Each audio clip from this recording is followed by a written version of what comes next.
Assalamualaikum warahmatullahi wabarakatuh. Sebelumnya izin diperkenalkan, nama saya Faris Rizal Falevi.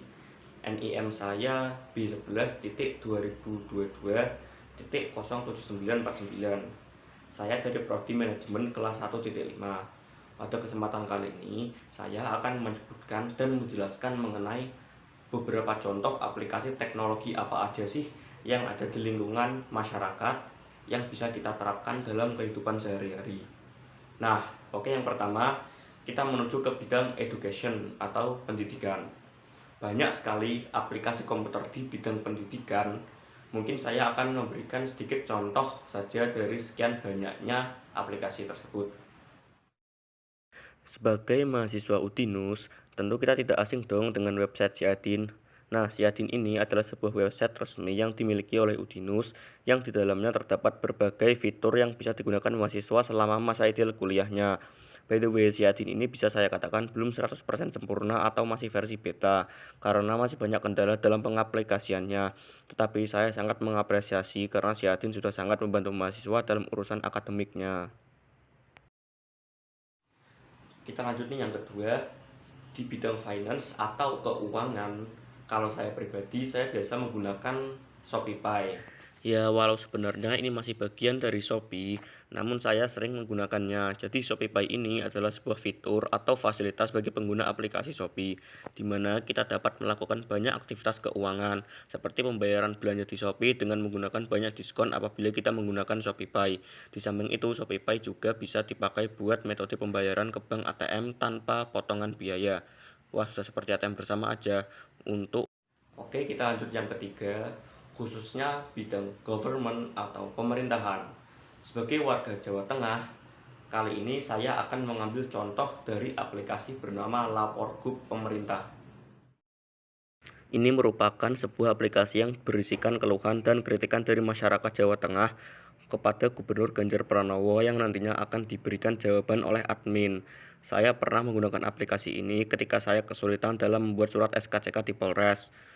Namun pihak admin belum memberikan jawaban bahkan sampai sekarang. Jadi bisa dibilang aplikasi Lapor Gub ini kurang memuaskan bagi masyarakat luas.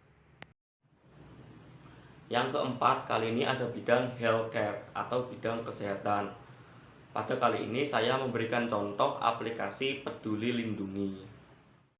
Ini adalah sebuah aplikasi yang baru dibuat ketika era new normal pandemi tahun ini. Aplikasi ini hanya berisikan info mengenai COVID-19 saja. Terdapat beberapa fitur aplikasi yang dapat kita gunakan seperti info vaksin, layanan kesehatan pasca pandemi, serta fitur check-in QR code ketika kita hendak masuk ke ruang publik seperti hotel, mall, dan lain-lain. Yang kelima adalah bidang sains. Pada hal ini, saya mengambil contoh aplikasi Info BMKG. Aplikasi ini merupakan aplikasi resmi milik BMKG Indonesia yang memberikan berbagai informasi mengenai cuaca di sekitar. Juga terdapat fitur layanan ramalan cuaca bagi kalian yang ingin melakukan perjalanan bagi beberapa hari ke depan. Aplikasi ini juga semakin ditunjang dengan informasi dan notifikasi apabila terjadi gempa bumi di wilayah daratan dan lautan Indonesia. Aplikasi ini lumayan worth it bagi saya dan bisa kalian unduh di Play Store. Lanjut tuh yang keenam, yaitu bidang publishing atau bidang publikasi. Publikasi tentu berguna bagi laman yang bisa dijangkau oleh publik. Yang akan saya gunakan kali ini adalah website Wikipedia. Nah, kalian semua pasti sudah tidak asing dong dengan website yang satu ini, ya Wikipedia.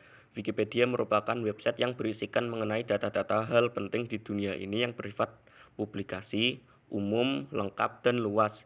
Hal tersebut menjadikan Wikipedia salah satu web dengan pengunjung terbanyak pada tahun 2020. Pada yang ketujuh yaitu travel. Dari kata-kata saja kita udah tahu ini membahas tentang perjalanan atau rute. Kali ini aplikasi yang saya gunakan adalah Google Maps.